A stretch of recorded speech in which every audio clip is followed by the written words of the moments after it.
Салем достар, бүгін біз ИП-ға төлемдер жасайтын боламыз через Каспий предложениесімен. Медстраховка, социалка, пенсионка төлейтінді көрсететін боламыз. Госуслуги кіреміз, төмен жаққа түсіреміз, платеж для ИП-ны таңдаймыз, обязательно пенсионный взнос таңдаймыз.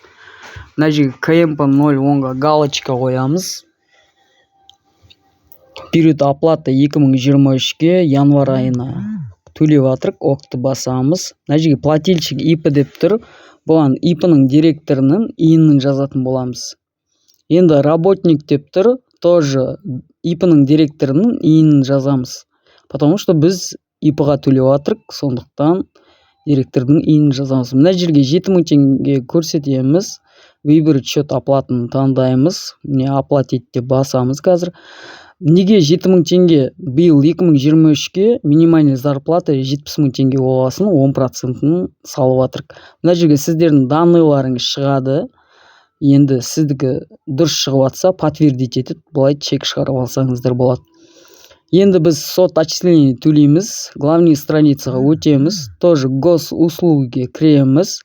Төменгі жаққа түсеміз. Платеж для ИП-ны басамыз. Сот отчисление дейміз. Мына жерге выбор дегенде КМП 0.12-ны таңдаймыз. Период оплаты 2023 январь айы окты басамыз. Тоже ИП-ның директорының иін жазамыз. Работника тоже қайталаймыз солай.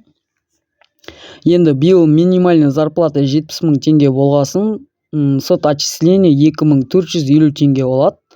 Қазір мына жерге сумма деген жерге 2450 деп жазамыз. Выбрать счет для оплаты басамыз қазір біз. Каспий Голдпен төлейтін боламыз. Мына жерге данныйларыңыз шықты. Енді подтвердить етеміз. Енді біз медстраховка төлеуіміз керек. Главный страница өтеміз. Міне оплата для ИП. Енді мына жерде для ИП деп тұр ғой, медстрахование. Міне 4-шісі соны басамыз. Міне КМП 122-ны басамыз. Период оплаты 2023 январь окты басамыз. Бұл жерде иіндарыңыз автоматически шығады. 4900 теңге шығу керек. Міне шықты. Данныйларыңыз шықты. Енді біз оплата жасайтын боламыз. Чек шығарып аламыз. Осылай өздеріңіздің ИП-ларыңызға төлемдер төлеп алсаңыздар болады. Міне төлемдерді қарайсыздар, осы жерде тұрады.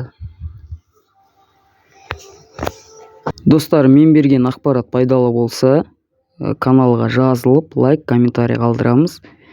Алдағы уақытта ИП-ны қалай төлеу керек, соны айтатын боламын.